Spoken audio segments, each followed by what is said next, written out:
wabarakatuh. Perkenalkan, nama saya Miftah Hanif dengan NIM 2516010076. Adapun tujuan saya membuat video ini adalah untuk memenuhi tugas dari mata kuliah pengantar studi ilmu Al-Quran dan Hadis dengan dosen pengampu Pak Dedi Afdal, LC MUD. Pada video kali ini saya akan membahas tiga materi. Yang pertama, wahyu. Yang kedua, Al-Quran dan tafsir. Yang ketiga, pengumpulan dan pemeliharaan Al-Quran. Saya akan masuk pada materi yang pertama, yaitu wahyu. Wahyu menurut etimologi berasal dari kata al-wahyi yang artinya bisikan atau penyampaian.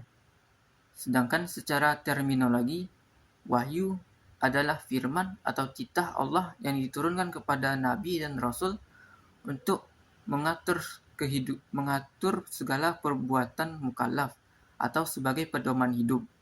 Wahyu sendiri memiliki beberapa fungsi. Di antaranya menjadi petunjuk hidup, lalu menjelaskan apa yang benar dan apa yang salah.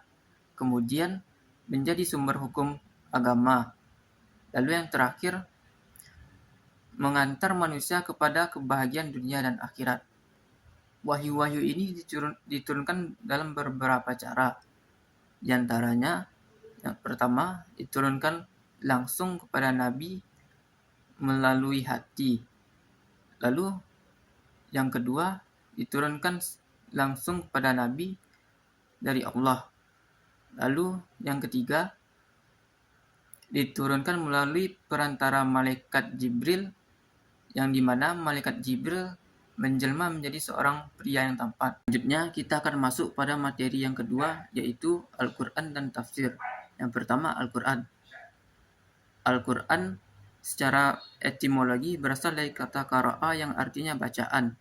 Sedangkan secara terminologi, Al-Quran adalah firman atau kalam Allah yang diubah menjadi bahasa manusia atau bahasa yang dimengerti oleh manusia, yaitu bahasa Arab yang disusun oleh huruf-huruf hijaiyah yang memiliki makna sesuai dengan firman Allah atau kalam Allah yang diturunkan secara berangsur-angsur melalui perantara malaikat Jibril kepada Nabi Muhammad SAW. Selanjutnya, tafsir. Tafsir secara bahasa atau secara etimologi berasal dari kata fassara yang artinya menjelaskan atau menerangkan. Sedangkan secara istilah atau terminologi, tafsir adalah ilmu-ilmu yang membahas tentang penjelasan makna-makna Al-Quran sesuai dengan kemampuan manusia untuk memahami dan kandungan yang terdapat di dalam Al-Quran. Dengan kata lain, tafsir ini adalah alat untuk mengetahui isi di dalam Al-Quran sesuai dengan kalam Allah. Baiklah, mari kita lanjut pada materi ketiga, yaitu pengumpulan dan pemeliharaan Al-Quran. Kita ketahui sebelumnya, Al-Quran tidak langsung diturunkan secara keseluruhan. Dan kata lain, Al-Quran itu tidak langsung muncul dengan bentuk buku, melainkan secara berangsur-angsur, yang dimana awalnya Al-Quran itu dihafal oleh para sahabat dan ada juga yang diperintahkan untuk ditulis sebagai dokumentasi. Di antara orang yang menulis Al-Quran, di antaranya adalah Ubay bin Ka'ab, Ali bin Abi Thalib. Lalu pada masa sahabat Abu Bakar, yaitu khalifah pertama, terjadilah perang Yamamah yang dimana para sahabat penghafal Al-Quran banyak yang tewas, sehingga sahabat yang lain takut bahwa Al-Quran akan hilang. Jadi salah satu sahabat Nabi, yaitu Umar bin Khattab, menyarankan kepada Abu Bakar untuk mengumpulkan Al-Quran lalu membukukannya.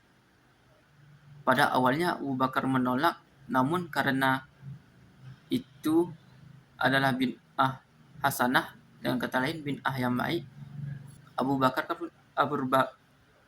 Abu Bakar pun setuju, sehingga diperintahkanlah Zaid bin Sabit sebagai kepala yang mengatur pengumpulan Al-Quran, sehingga dibuatlah mushaf. Lalu mushaf itu diturunkan kepada Umar, dengan kata lain dijaga oleh Umar selama Umar menjadi khalifah. Kemudian setelah Umar wafat, mushaf tersebut diwariskan kepada uh, kepada putri beliau, yaitu Hafsah binti Umar radhiyallahu anha. Kemudian berlanjut pada khalifah ketiga, yaitu Utsman bin Affan radhiyallahu anhu.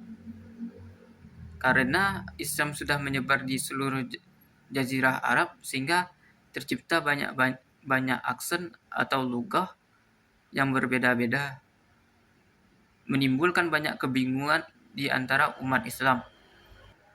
Nah, ketika itulah Utsman bin Affan mengambil suatu keputusan, yaitu mengubah seluruh mushaf menjadi satu aksen atau satu lugah. Lalu terciptalah mushaf Utsmaniyah. Berlanjut kepada kekhalifahan keempat, yaitu Khalifah Ali bin Abi Thalib radhiyallahu anhu.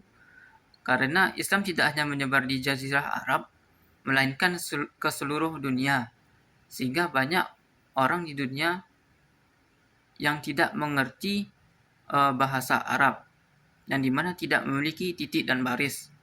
Lalu di saat itulah Ali bin Abi Thalib membuat suatu keputusan menambah titik dan baris di dalam mushaf Al-Quran, sehingga yang lain dapat membaca Al-Quran, yang mana Ali bin Abi Thalib menunjuk orang yang memberikan tanda baca titik dan baris di dalam Al-Quran, yaitu Al-Quran. Beliau bernama Abu Al-Aswad Ad-Du'ali, dan mushaf tersebutlah yang dicetak hingga sekarang. Bahkan terciptalah pencetakan resmi di Arab maupun di seluruh dunia, yang diberikan label resmi oleh orang-orang di Arab. Dan kontribusi presiden sekarang, yaitu presiden kita, Presiden Prabowo, yaitu menggalang dana untuk membangun fasilitas pondok penghafal Al-Quran atau pondok tahfiz.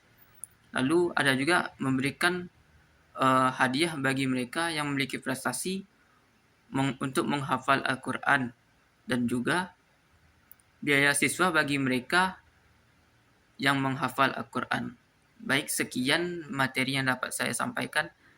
Bila terkurang saya mohon maaf. Billahi taufik wal hidayah. Assalamualaikum warahmatullahi wabarakatuh.